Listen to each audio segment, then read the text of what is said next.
Masechet Yoma Daf Yud, on va commencer par Tet Amud Bet, les 10 dernières lignes de la page. La Gemara raconte une histoire. Resh Lakish hava saheh biyardena. Resh Lakish était en train de se baigner, de nager dans le Jourdain. Ata Rabba Barbar Hana Yahivle Yada, qui est venu pour lui tendre la main afin de l'aider à remonter de l'eau. C'était Rabba Barbar Hana. Et le Ben Ish Chai explique que Resh Lakish est connu comme Baal Bassar, comme étant quelqu'un de très enrobé, qui est, comme il avait dit à sa fille, quand il s'était allongé par terre. Elle lui a dit, papa, mais il faut dormir sur un matelas. Il lui a dit, mon matelas, c'est mon ventre. Donc, étant donné qu'il était Baal Bassar, pour remonter du fleuve, du Jourdain, il fallait de l'aide. Rabba Barbar Hana lui a donné la main. Alors, regardez ce que lui a dit Resh Lakish. Ça pourrait paraître comme une insulte, voire une ingratitude à l'égard de quelqu'un qui vient l'aider. Mais les Mefarshim expliquent que ce qu'il a voulu lui dire, ce n'était pas personnel, ce n'était pas directement lié à Rabba Barbar Hana, mais plutôt aux ancêtres. Amarle, Elaha, Sanena Lehu. Je te jure, au nom d'Hachem, que je vous hais. Pourquoi j'ai de la haine? Dirtiv, im homahi, nivne aleha, tirat kasef, ve im deletihi, natsur aleha, luach arez. Qu'est-ce que ça veut dire?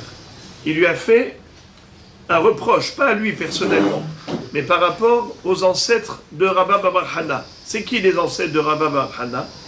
C'est le Ham Israël qui était en Babylonie. Car après la destruction du premier Beth Amikdash par Nabuchodonosor, qui était un empereur babylonien, il a exilé Israël vers la Babylonie.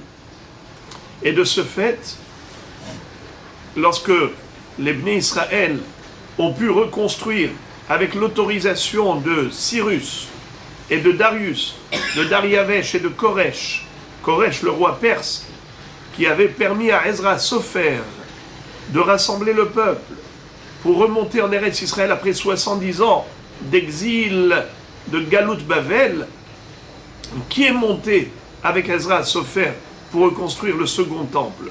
Juste 42 000 et quelques juifs, pas l'ensemble du Ham Israël. Ils n'ont pas voulu remonter. Eh bien, Resh Lakish les insulte.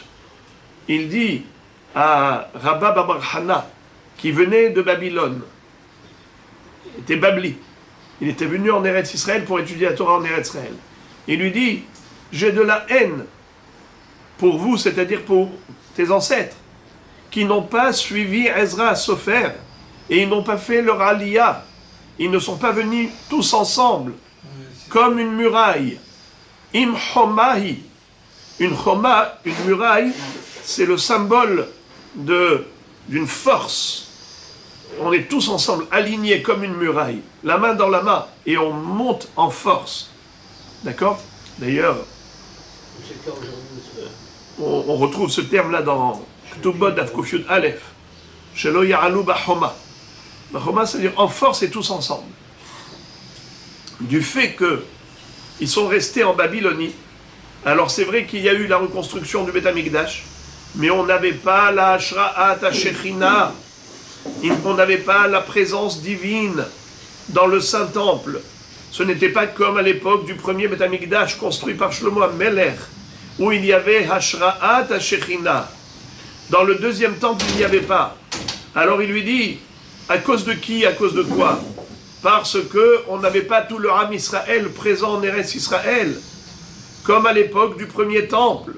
C'est ça la raison pour laquelle le Beth Amikdash, le second, était dénué de l'essentiel, de la présence divine.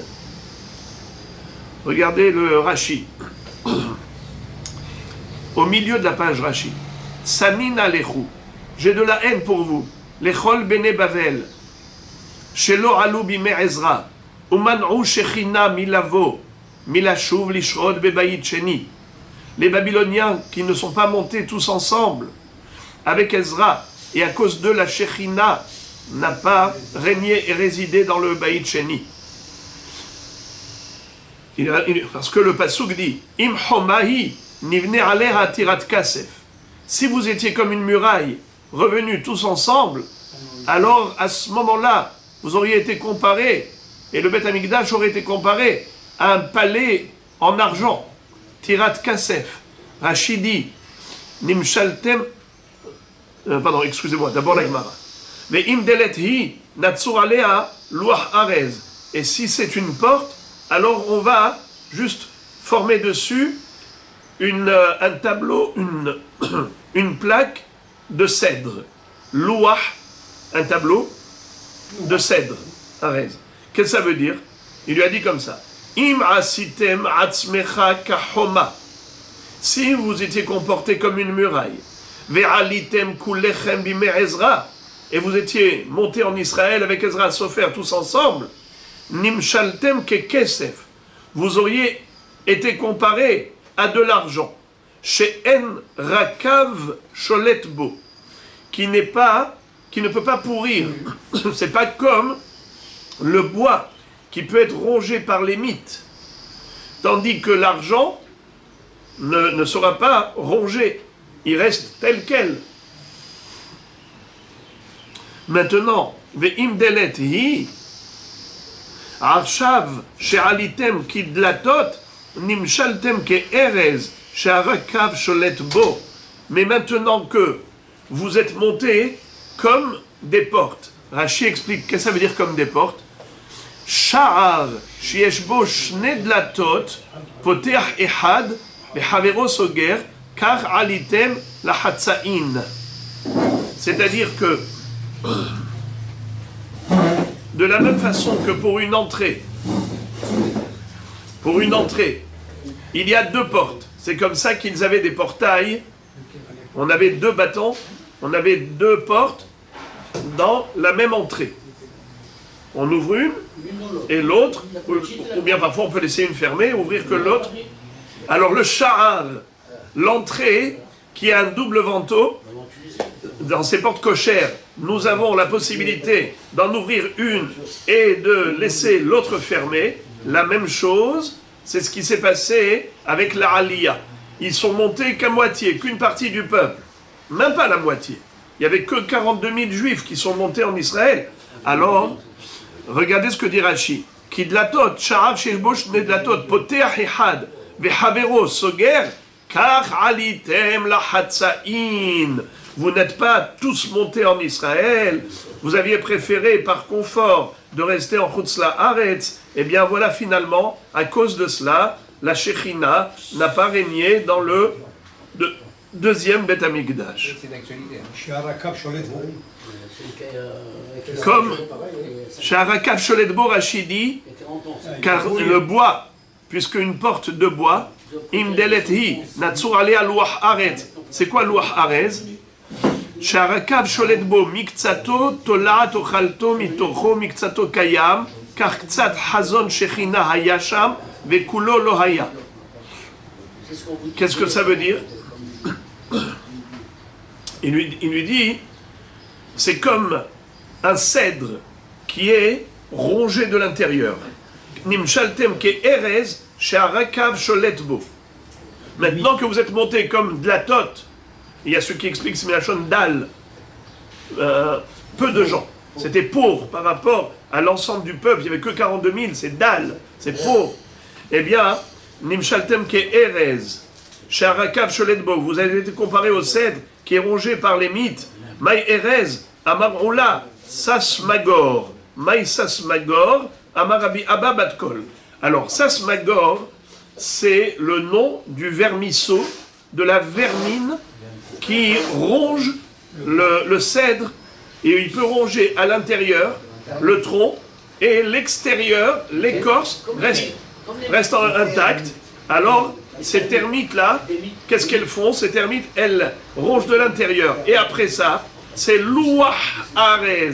Qu'est-ce qui reste qu'un louah? Eh bien, ça tombe très facilement. Eh bien, la même chose il y avait la Nevoua, la prophétie. Lorsqu'on avait tout Israël, lorsqu'on avait le premier Beth Amikdash, on avait les prophètes. Mais après ça, on avait un semblant de prophétie, c'est-à-dire Bat Kol, que de temps à autre, il y avait la voix céleste qui retentissait dans le Beth Midrash, et les Chachamim pouvaient avoir des révélations. Mais on n'avait pas de prophète qui était en permanence en connexion avec Akadosh Baruch Hu pour avoir la réponse divine à tous les problèmes. Eh bien, ça c'est ce qu'il lui a dit à cause de ça. Amarabi Abba Bat Kol, Kedetania Mishemetu Nevi'im Aharonim, Haggai Zecharia ou Malachi, Nistalka Ruach HaKodesh mi Israël, Ve'adayin Ayu Mishtameshim Bebat Kol. Comme dit la Braïta, que depuis que les derniers prophètes, à savoir Haggai, Zecharia ou Malachi, sont décédés, eh bien, il n'y avait plus de Ruach HaKodesh en Israël, c'est-à-dire la prophétie. Mais, malgré tout, on avait des révélations ponctuelles par le biais de la Bat Kol, de la voix céleste. Comme ça dit Rashi, Nishtayer lehu, Ka'asher nish'ar mina erez miktsat mu'at. Il aurait resté qu'un résidu de la prophétie, comme il reste l'écorce externe du cèdre et que l'intérieur a été rongé. J'ai vu aussi que Erez, Loach Arez, Erez c'est Raz, Raz le secret. Tout ce qui est mystère, tout ce qui est mystique, les révélations du secret divin, ça ne se faisait plus de manière permanente par la Nevoua, c'était Loach Arez. De temps à autre, il y avait le Raz. Bon, la Gemara ouvre une parenthèse pour nous donner une précision par rapport à cette histoire. Je répète, Resh Lakish se baignait, Rabba Bar Hana est venu lui donner la main pour l'aider à monter, et il lui a fait cette remarque, une remarque désobligeante, en disant les Babyloniens n'ont pas été à la hauteur. Ils n'ont pas fait la Aliyah tous ensemble, générale et globale, avec Ezra Sofer.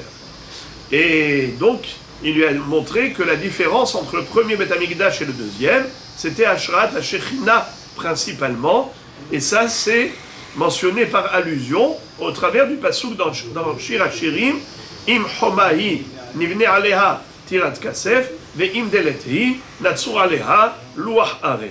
Voilà. Maintenant, la Gemara ouvre une parenthèse.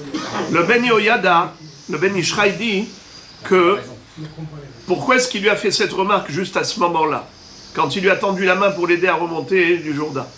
Il dit parce que, en effet, il lui dit, toi tu viens à mon aide. C'est dommage que tes ancêtres n'étaient pas comme toi. Tu vois comment tu es dévoué. Je t'ai même pas sollicité. Tu m'as vu, tu es venu à mon secours. Si tes ancêtres étaient comme toi, oh combien le monde aurait été beau. Parce que tout le monde, dès que Ezra Sofer a lancé l'appel, ils auraient dû tous venir avec lui et se rassembler. Eh bien, c'est dommage qu'ils n'ont pas été vraiment à la hauteur. Pourtant, on dit que Talmud Bavli est beaucoup plus fort que Talmud Yerushalmi. Ça ne veut rien dire. Ça ne veut rien dire. C'est que le Talmud Bavli... On a besoin de rester à Babel. C'est pour ça, c'est ça que je veux dire. Oui, donc, mais... En quoi, s'ils étaient venus précipitamment auparavant, ils avaient abandonné Babel, est-ce qu'on aurait eu cette qualité de... On aurait eu plus. On aurait eu plus. On aurait eu plus. On aurait eu plus, parce qu'on aurait eu, comme à l'époque de Baïd Rishon. Comme à l'époque de Baïd Rishon où on avait la Nevoua. La Gemara ouvre une parenthèse, ça va être choquant. Regardez ce que la Gemara va poser comme question. Elle va dire, Verish Lakish, Mi Mishta'e Bahade Rabba Barbar Hana. Est-ce que Bichlal Rish Lakish va s'adresser à Rabba Barbar Hana, il va lui parler dans la rue comme ça?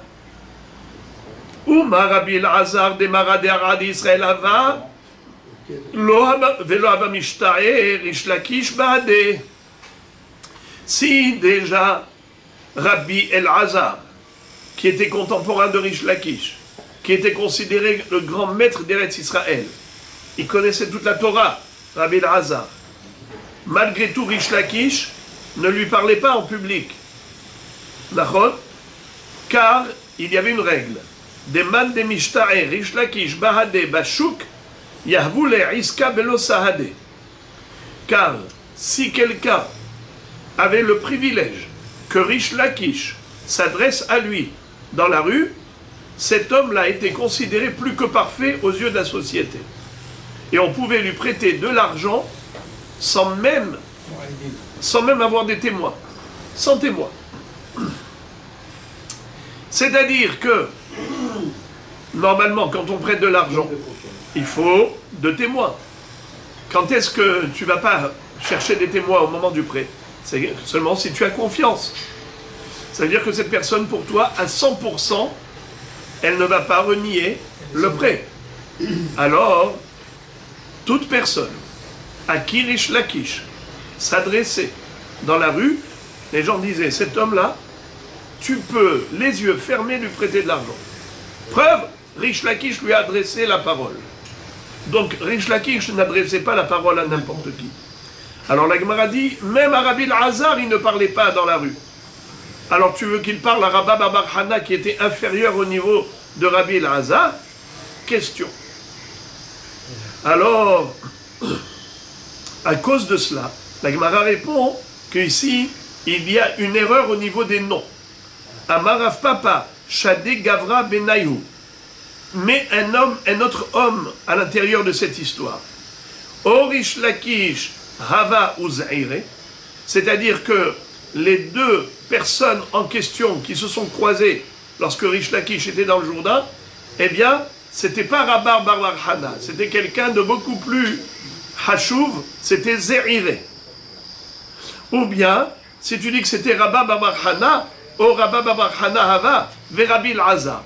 C'est qui était dans le Jourdain? Ce n'était pas Rish Lakish, c'était Rabbi Elazar. Car Rish Lakish n'aurait pas adressé la parole à Rabba Bar Hana. Alors c'est soit Rish Lakish et Rabbi Ze'ire, soit c'est Rabbi Elazar qui est dans le Jourdain et c'est Rabba Bar Hana qui est l'interlocuteur. Donc maintenant, juste, si on dit que, en effet, c'est comme ça que ça s'est passé, qu'il ne va pas lui parler, il ne va pas lui adresser la parole. Question, Rabbi Elazar, qui était Mara d'Erad d'Israël, Rish Lakish ne lui parle pas. Regardez Tosfot. Tosfot dit, Rabbi Elazar de Mara d'Erad d'Israël, Hava, lo hava mishtahe Rish Lakish baade. Pirouche, lo haya mathil ledaber imo. Aval kshe Rabbi Elazar haya mathil ledaber im Rish Lakish, haya meshiv lo. Qu'est-ce que ça veut dire? C'est Rish Lakish, c'est pas lui qui va entamer la discussion. C'est Rabbi Elazar lui parle évidemment qui lui répond. Mais que Rish Lakish entame la discussion, même avec Rabbi Elazar, il ne va pas entamer. À plus forte raison qu'il ne va pas entamer la discussion avec Rabba Bar Hana. Maintenant, qu'est-ce que ça veut dire ça? Est-ce que c'est de l'orgueil, comme si il ne daigne pas lui parler parce que il se sent supérieur? Alors j'ai vu un pirouche qui dit comme ça que Rish Lakish ne s'attardait pas dans la rue. Pourquoi il ne s'attardait pas dans la rue? Parce que il n'arrêtait pas de penser au Divrei Torah. Vehagitabo yomam valaila. Donc lui, Rish Lakish, était entièrement plongé dans l'étude de la Torah. Or, dans la rue, très souvent, on peut trouver des excréments de chiens, il peut y avoir des saletés, il peut y avoir toutes sortes de choses. Hein, vous voyez d'ailleurs dans la rue, quand vous passez, ceux qui passent avec des chiens et qui ne ramassent pas, alors il peut y avoir de la tinofet. Et surtout à l'époque où les gens n'avaient pas de toilette, eh bien, il pouvait y avoir des gens qui, pendant la nuit, allaient se soulager. Donc ce qui fait que la rue pouvait être considérée parfois comme un tinofet, un endroit sale, où on n'a pas le droit de penser à des Divrei Torah, alors, ou surtout de prononcer des Divrei Torah. Alors, qu'est-ce qu'il faisait? Il allait rapidement traverser la rue. Il n'allait pas s'arrêter pour discuter. Sauf si c'était vraiment quelqu'un d'extrêmement grand et important, alors, à ce moment-là, Rish Lakish, par Derech Eretz, il allait s'adresser à lui. Et donc, c'est pour cela que si Rish Lakish s'est adressé à lui, au détriment de son étude, ça veut dire que c'est vraiment quelqu'un de grande importance. Tu peux lui prêter l'argent, les yeux fermés, même sans témoin. Donc voilà le sens de ce Inyan. Alors maintenant, revenons au sujet. Qu'est-ce qu'a dit Rish Lakish, si on dit que c'est Rish Lakish, ou bien qu'est-ce qu'a dit Rabbi Elazar, si on dit que c'est Rabbi Elazar, qui était dans le Jourdain? Il a dit que la raison pour laquelle il n'y avait pas de Shekhinah dans le deuxième Beth Amikdash, c'est parce que les Bnei Israël n'ont pas répondu présent à l'appel de Ezra Sofer et qu'on n'a pas eu une aliyah totale et générale, mais que partielle. C'est pour cela qu'on n'avait pas la Shekhinah dans le deuxième Beth Amikdash. Rabbi Yohanan dit que ce n'est pas ça la raison. Rabbi Yohanan dit que même s'ils étaient tous venus, eh bien, on n'aurait pas eu de Shekhinah dans le deuxième Beth Amikdash. Pour quelle raison? C'est parce qu'il a été reconstruit par l'autorisation de Cyrus, de Koresh, d'Ariavesh et Koresh. Alors, étant donné que Koresh, c'est lui qui a donné les instructions à Ezra Sofer pour aller reconstruire Beth Amikdash, alors c'est considéré une maison d'Hachem construite par le roi perse. Alors que le premier Beth Amikdash a été construit par qui? Par Shlomo HaMelech. D'où descend Shlomo HaMelech? De Shem. D'où descend Koresh? De Yefet. N'est-ce pas? Il est écrit dans le Passouk qu'au moment où Noach s'est réveillé, il a béni Shem et Yefet et il a maudit Ham. Alors comment il va bénir Shem? Il va dire Yaft Elokim le Yefet veishkon be'ahole Shem. Akadosh Baruch Hu va donner la beauté à Yefet, mais il va résider dans la maison de Shem. Qu'est-ce que ça veut dire? Qu'en effet, le deuxième Beth Amikdash va être très beau et tout, enfin pas celui qui a été construit par Ezra Sofer. Celui qui a été construit par Ezra Sofer n'était pas très beau, il a été ensuite rénové par Hérode, Hordus. À tel point qu'on dit que celui qui n'a pas vu le binyan de Hordus, le Beth Amikdash construit par Hérode, n'a jamais vu une belle construction de sa vie. En tout cas, on voit même que l'écriture grecque, yévanite, le Sefer Torah qui écrit yévanite, Yavan, qui est descendant aussi de Yefet, va mériter que le Sefer Torah peut être écrit en grec. D'accord? Bekitsour, nous voyons que la langue grecque et aussi les Perses, qui sont descendants de Yefet, ont mérité de construire le Beth Amikdash. Alors, qu'est-ce que nous voyons? Que Akadosh Baruch Hu a donné à Yefet sa récompense, mais attention, où se trouve la Shekhinah? Veishkon be'ahole Shem, uniquement dans la tente de Shem, c'est-à-dire le Beth Amikdash construit par Shlomo HaMelech, descendant de Shem. Donc dans le Beth Amikdash construit par Koresh, descendant de Yefet, il n'y avait pas de Shekhinah. Ishkon be'ahole Shem. Alors il lui dit, Rabbi Yohanan va dire, donc ce n'est pas ça la raison. Même s'ils étaient tous montés avec Ezra Sofer, mais étant donné que le deuxième Beth Amikdash fut construit grâce à Koresh, alors il n'y avait pas de chance qu'il puisse y avoir la Shekhinah là-bas. Quand on dit qu'il n'y a pas de Shekhinah dans le deuxième Beth Amikdash, il faut savoir que le Beth Amikdash, il a une double fonction. Premièrement, c'est la résidence divine. Deuxièmement, c'est le lieu de culte sacrificiel. Ça veut dire Avodat HaKorbanot. D'ailleurs, c'est le Rambam Maïmonide et Ramban Nachmanide. Chacun évoque l'une des deux notions. Le Ramban Nachmanide nous dit que le Mishkan, le Beth Amikdash, s'est construit pour être le lieu de résidence divine.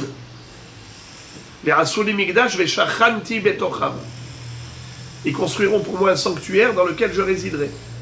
Mais pour Rambam, la principale fonction du Mikdash, c'est Avodat HaKorbanot. C'est pour servir Akadosh Baruch Hu. On est là pour le servir.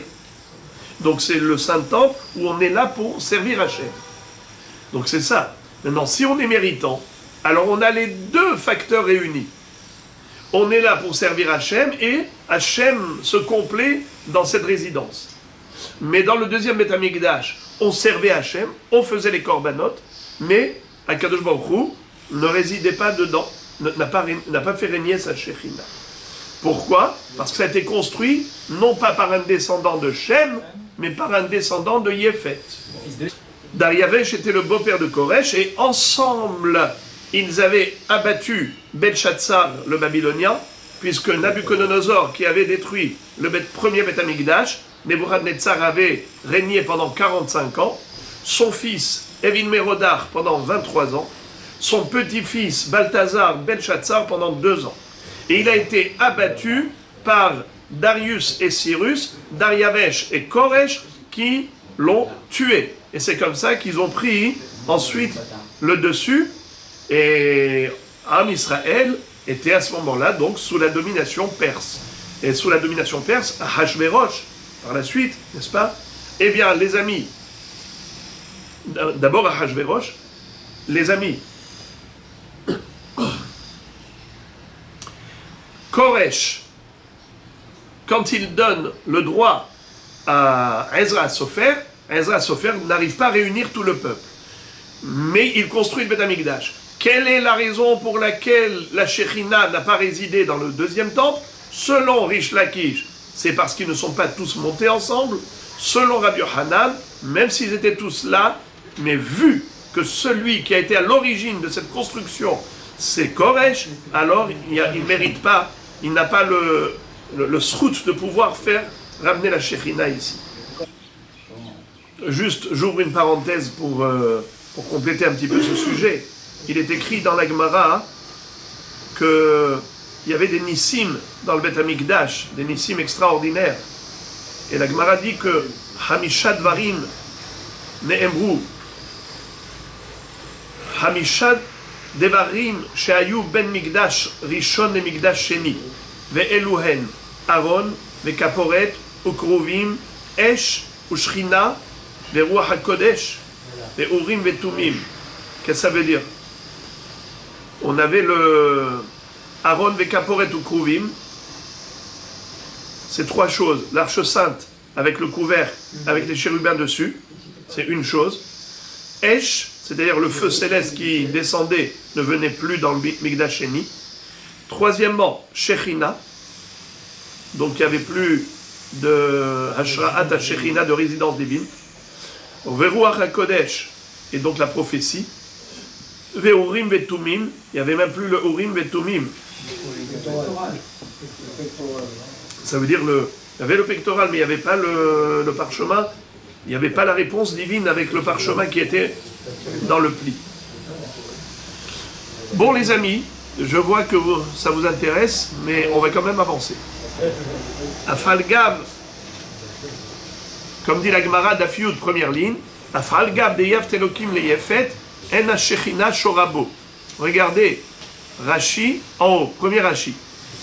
Afalpi, Shezachu, Parsiim, Livnot, Baït, Sheni, bien que les Perses ont mérité de reconstruire le deuxième temple, En Shekhinah Shora, Ela Bemikdash Rishon, Shebana Shelomo, Sheba Mizaro Shel Shem. La Shekhinah ne résidera que dans le Mikdash de Shlomo HaMelech qui descend de Shem. Et maintenant la Gemara demande, ou par Saé, Minalan de Yefet Ka'atu, et les Perses, d'où sait-on qu'ils descendent de Yefet, le fils de Noach? Dirtiv Bene Yefet, Gomer ou Magog ou Madai Veyavan Vetubal ou Mesher Vetiras. Dans Parashat Noach, on retrouve que les enfants de Yefet étaient au nombre de 7. Gomer, Magog, Madai, Yavan, Tuval, Mesher, Tiras.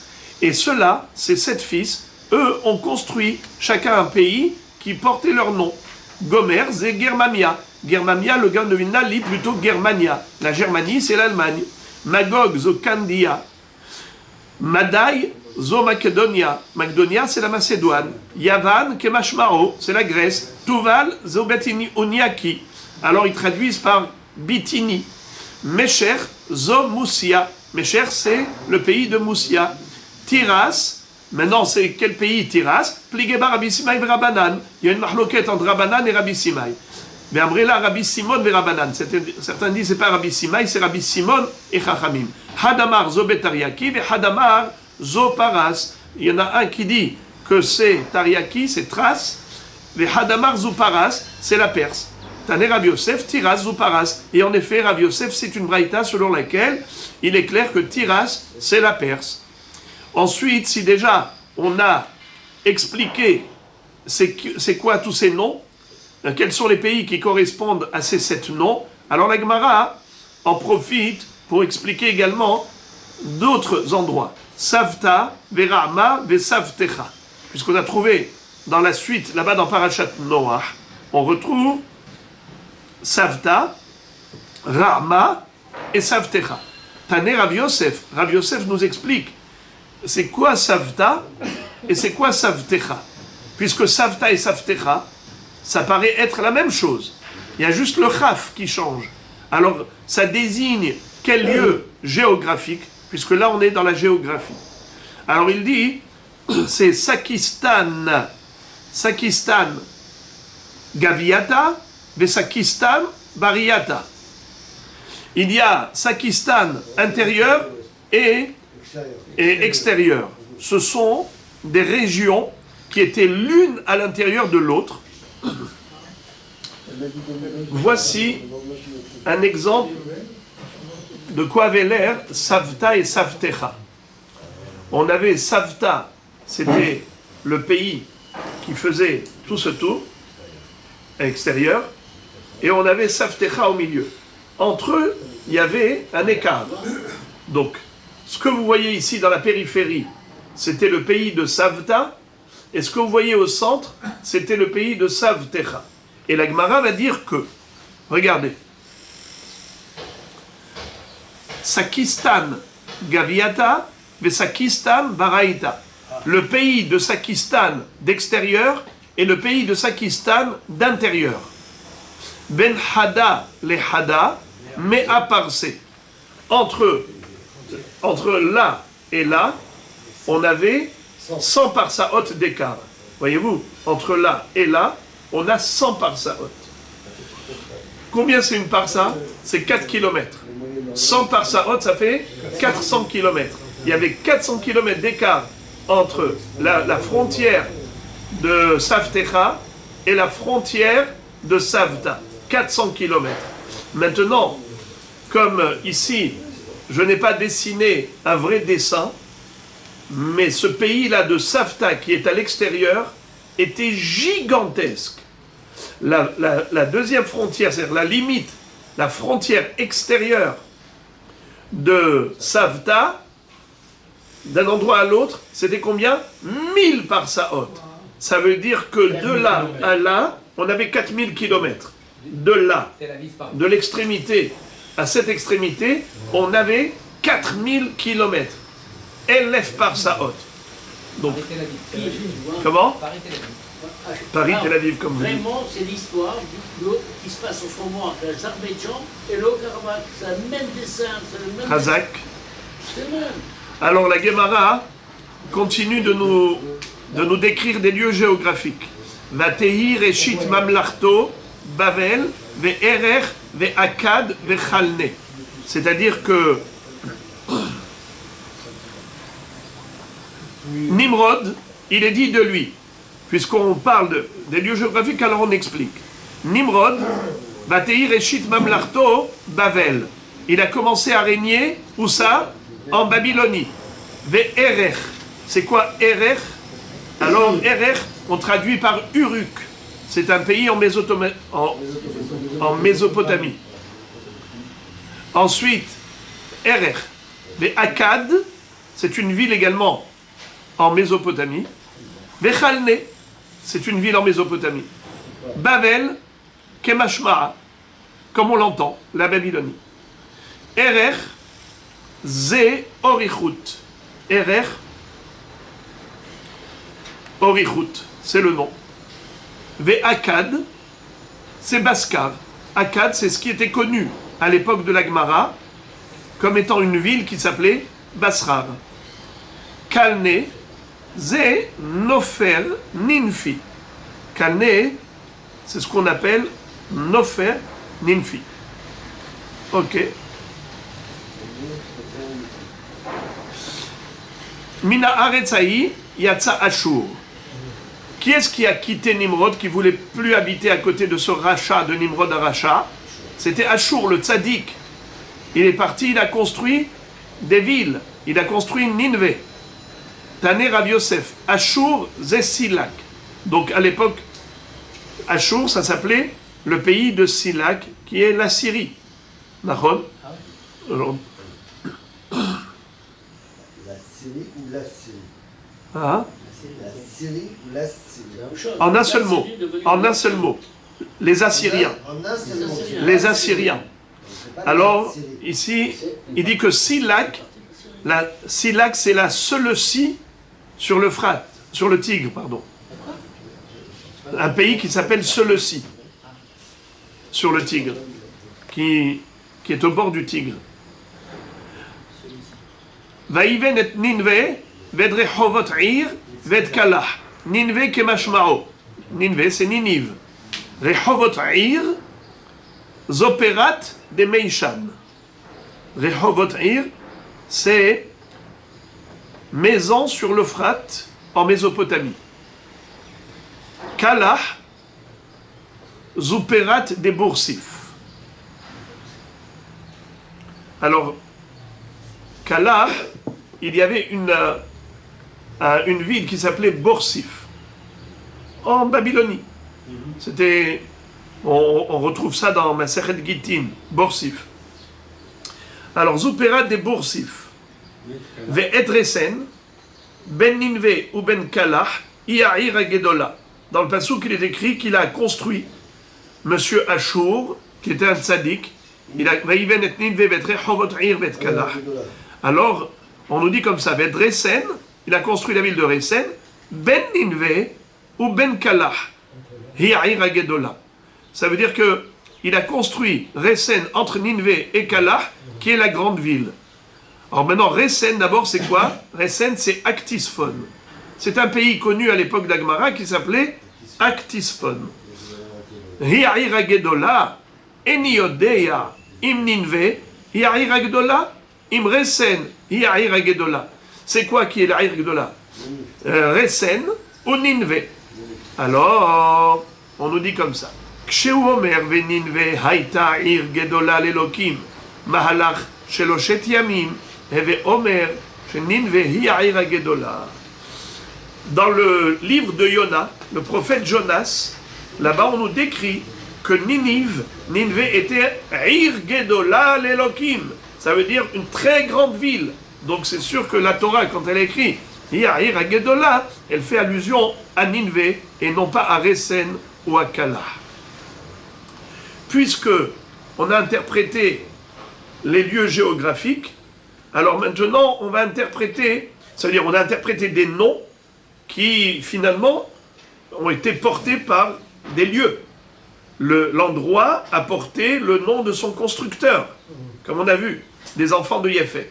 Alors, puisque tu as été Doresh les noms, on va être Doresh encore des noms, bien que ça n'a rien à voir avec le sujet. Car, encore, les enfants de Yéphet, c'est normal que l'on essaye d'expliquer Ubnei Yéphet, puisqu'on a dit, qui nous dit que Perse, que les Perses, c'est des descendants de Yéphet, d'où on le sait? Du Passouk. Ubnei Yéphet. Et le dernier, c'était qui? Tiras. Et c'est qui Tiras? C'est Paras. Donc Paras, les Perses, sont descendants de Yéphet. Alors, c'est tout à fait normal qu'on explique. Puisqu'on a expliqué ces noms, alors on a expliqué également les noms qui sont juste après. Dans Parashat, Noah. C'est normal, puisqu'on est dans la même lignée. Mais après ça, maintenant, pourquoi tu vas me parler des noms que vous allez voir, rien à voir avec Bnei Yéphet? Regardez ça.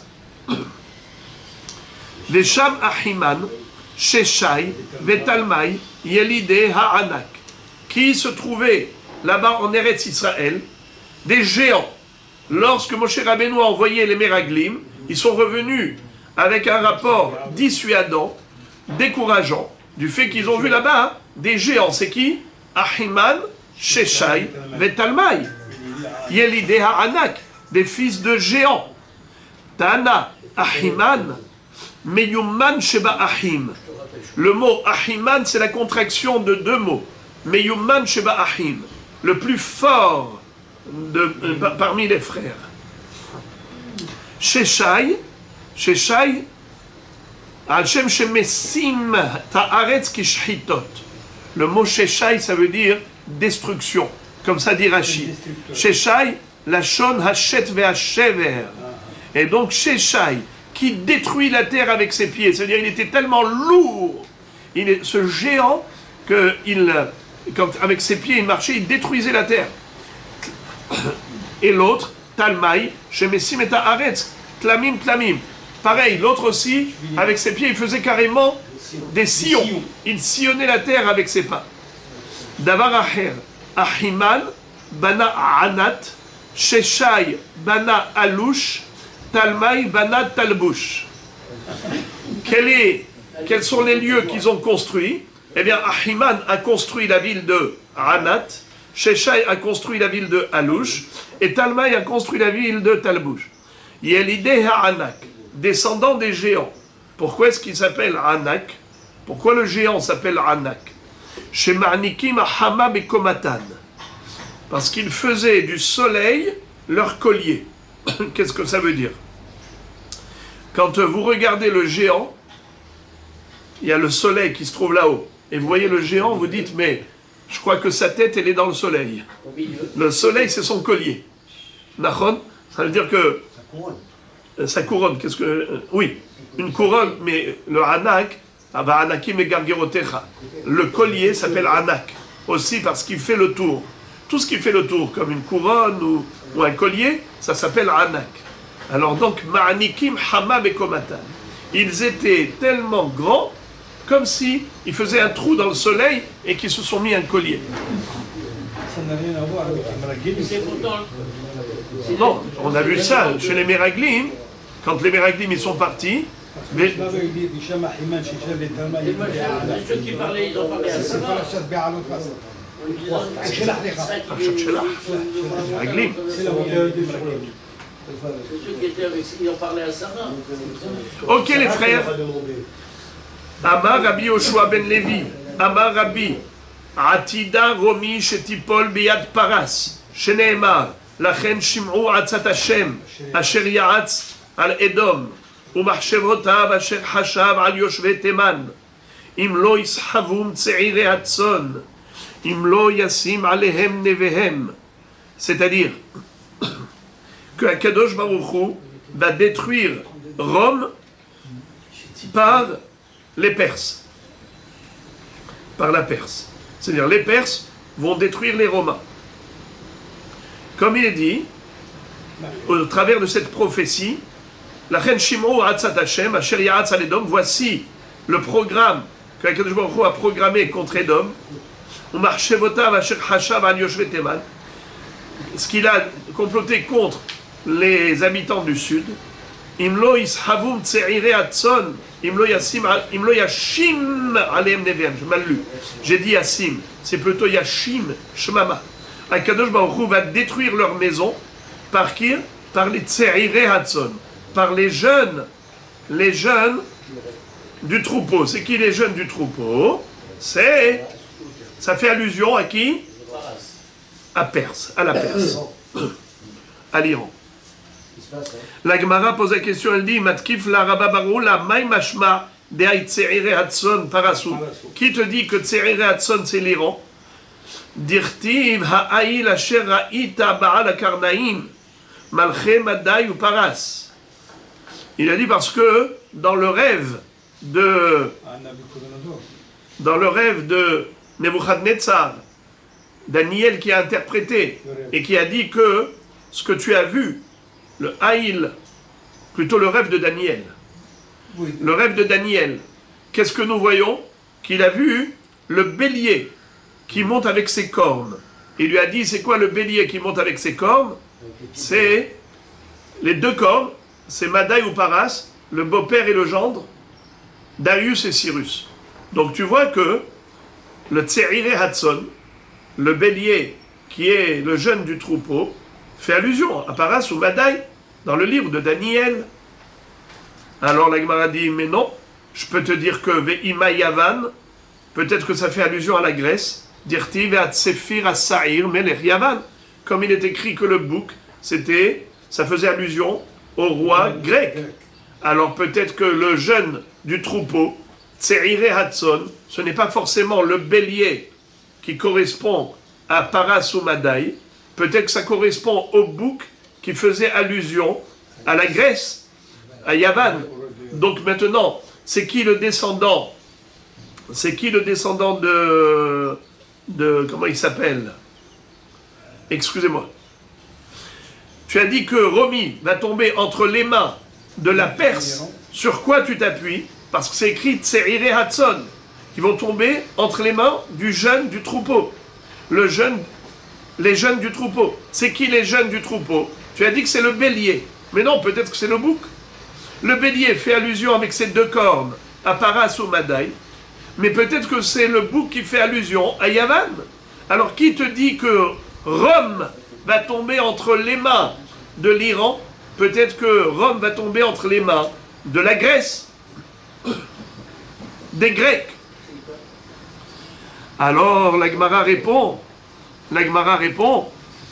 elle nous dit, Kisalik Rav Haviva bar Surmake Amara Kamedaoum et Rabanan. Elle raconte que lorsque Rav Haviva, fils de Surmake, est monté en Eretz Israël, il a posé cette question de Rabba bar Ola devant un Talmid Chacham d'Eretz Israël. Qu'est-ce qu'a répondu ce Talmid Chacham d'Eretz Israël? Amarle, Mandelo Yada Pirushe Krae, motif Tiuvta le Rabbi. Il lui a dit, celui qui ne comprend pas les psukim, eh bien, il pose une telle question à Rabbi. Parce que Rabbi, c'est lui qui a dit que Rome va tomber entre les mains de la Perse parce que Tse'ire Hatson fait allusion à la Perse, au bélier. Alors il a dit, mais peut-être que ça fait allusion au bouc. Yavan. Il lui a dit une question comme ça, c'est de l'ignorance. Pourquoi? Maï Tse'ire Hatson, Zoutra de Ahoyi, Détané Rav Yosef, Tiras Zeparas. Il lui a dit, le plus jeune du troupeau. C'est qui le plus jeune des frères? Parmi les enfants de Yefet. Rappelez-vous, c'était qui Béné Yefet? Gomer, Magog, Madaï, Yavan, Tuval, Mesher, Tiras. Yavan, il est au milieu. Il n'est pas le plus jeune. Le plus jeune, c'est Tiras. Tiras, c'est la Perse. Donc, il est clair que Rome va tomber entre les mains de la Perse. Amar Abba bar Hana bar Rabbi Yochanan, Mishum Rabbi Yehuda bar Bielai, Atida Romi Shetipol Beyad Paras. Rome va tomber entre les mains de l'Iran. Kalva Homer, Uma Mikdash Rishon, Shebenauhu Bene Shem, Vehrivu Kasdim, Naflu Kasdim, Beyad Parsim, Mikdasheni Shebenauhu Parsim, Vehrivu Romim, Enodin Sheiplu, Romim Beyad Parsim. Qu'est-ce que ça veut dire? Nous voyons que les Bnei Israël sont tombés entre les mains des Babyloniens, n'est-ce pas? Le Mikdash Rishon qui a été construit par les descendants de Shem, c'est-à-dire Shlomo HaMelech, a été détruit par les Kasdim. C'est qui les Kasdim? C'est les Babyloniens. Ehrivu Kasdim. Naflu Kasdim, Biad Parsim. Et nous voyons que les Kasdim, les Babyloniens, sont tombés entre les mains des Perses. À l'époque de Belshazzar, comme j'ai dit, que Darius et Cyrus le roi perse, il a battu Belshazzar, le Babylonien. D'accord? Donc, Mikdash Sheni, Shebna'u Parsim, Vechrivu Romim, Enodin, Sheiplu Romim, Biad Parsim. Donc, à plus forte raison, si déjà les Babyloniens qui ont détruit un Beth Amikdash que les Perses n'ont pas construit, malgré tout les Perses les ont abattus. À plus forte raison que les Perses vont abattre le destructeur de leur maison. C'est qui le destructeur de la maison construite par les Perses? Rome. Titus Aracha a détruit le deuxième Beth Amikdash qui avait été construit à l'origine grâce aux Perses. Donc c'est sûr que si les Perses ont abattu les Babyloniens qui ont détruit le premier Beth Amikdash, qui n'a pas été construit par les Perses, qui a été construit par descendants de Shem, à plus forte raison qu'ils vont abattre les destructeurs du deuxième Beth Amikdash, qui a été construit grâce à eux. Et la Gemara dit que Rav n'est pas d'accord. Ça, c'était l'opinion de Rabbi Yochanan au nom de Rabbi Yehuda bar Elhaï. Mais Rav dit que non. Amarav atida paras shetipol biad Romi. C'est le contraire. C'est la Perse qui va tomber entre les mains de Rome. Amroule Rav Kana ve Rav Asi le Rav banouye beyad Satore. Comment est-ce possible que les Perses vont tomber entre les mains des Romains, mais les Romains ont détruit le Beth Amikdash et les Perses ont construit le Beth Amikdash? Alors, les constructeurs du Beth Amikdash vont tomber entre les mains des destructeurs? Amar Leu in Gezerat Melechi. Il leur a dit oui, en effet, c'est la Gezerah d'Akadosh Baruch Hu. Malheureusement, quand le Beth Amikdash, Akadosh Baruch Hu a décidé de le détruire, eh bien, il a détruit même les constructeurs du Beth Amikdash. C'est-à-dire qu'ils sont tombés entre les mains des Romains. Atida Paras, Shetipol, Beyad Romi. Alors ici, il pose la question, malgré tout, pourquoi est-ce que les Bonim vont tomber entre les mains des Sotrim? Le Hayun Yaakov explique les filles chez Edom, Adifim à la Parsim, Be'ikvot Maaseh chez la Parsim Rahamana, O Betulach de Bar Esav. ובן שמואל ביאר שהכוונה היא שהם מה שבנו הפרסים והם מה שהחריבו הרומיים הוא על פי גזירת המלך הקדוש ברוך הוא. נמצא שאין לפרסיים שום זכות על שבנאו, לכן אין שום טענה לרומיים על שהחריבו, כיוון שהייתה גזירת מלך שיחרב, ולא הם מכונים בשם בונים ולא הם בשם סותרים, לכן אין שום תמה אילו יפלו פרסיים יד רומיים משום גזירת מלך. Alors il explique qu'en réalité, Akadosh Baruch Hu, c'est lui qui a décrété que les Perses le construisent, et c'est lui qui a décrété que les Romains le détruisent. Alors il dit en fait, c'était quoi la question? Comment est-ce possible que les constructeurs tombent entre les mains des destructeurs? Il dit, mais en réalité, la Gzerat Melech, c'est quoi Gzerat Melech? Si on traduit littéralement, c'est un décret divin, oui, c'est comme ça et pas autrement. Dieu a décidé que les destructeurs, pardon, les constructeurs tombent entre les mains des destructeurs. Moi, j'ai expliqué tout à l'heure que c'est un Ronesh pour le Ham Israël, parce que le Ham Israël a mérité la destruction du Beth Amikdash. Alors, pas seulement le Beth Amikdash va être détruit, mais même ses constructeurs vont tomber entre les mains des destructeurs. Mais ici, il donne un excellent pirouche. Il dit que Gzerat Melech, ça ne se rapporte pas à cela. Gzerat Melech, ça se rapporte à la construction du Beth Amikdash et à la destruction du Beth Amikdash. Dieu a décrété que le Beth Amikdash soit construit, eh bien il a envoyé les Perses pour le construire. Koresh, du coup, il est bien inspiré. Comment tu peux imaginer qu'un roi perse, il donne le droit de construire le Beth Amikdash, il donne même un encouragement. Ça vient de là-haut. Ça vient de là-haut. Lève Melachim Vesarim, Biad Hashem El Kol Asher Yarpot Yatenu. Le cœur des rois est entre les mains d'Hachem. Et il oriente comme il le souhaite. Et quand Akadosh Baruch Hu a voulu détruire Beth Amikdash, eh bien il va semer dans le cœur des Romains la haine pour Yerushalayim. Et ils viennent et ils détruisent le Beth Amikdash. Hafach libam lisno amo. Il a transformé leur cœur en cœur d'ennemi. Donc, c'est pour cela, puisque c'est Gzerat Melech, alors il n'y a ni constructeur, ni destructeur. C'est-à-dire qu'en réalité, il ne faut pas attribuer aux hommes la construction et la destruction. Ça provient d'Akadosh Baruch Hu. Quand on est méritant, il nous envoie Koresh.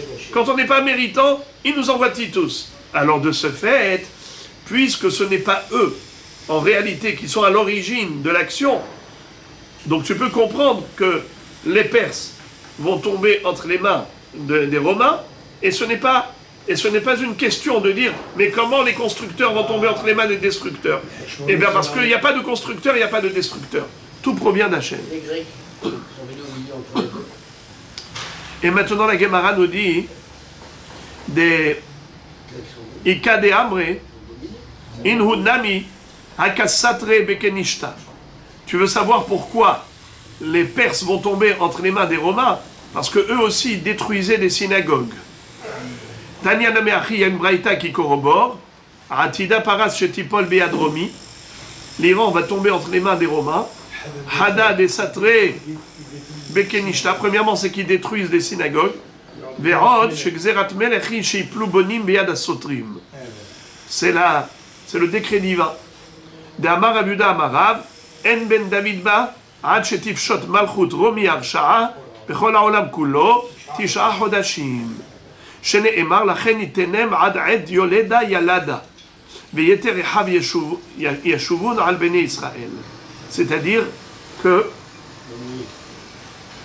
en effet il va y avoir pendant 9 mois le royaume romain qui va s'étendre sur l'ensemble de l'univers pendant 9 mois avant la venue du Mashiach.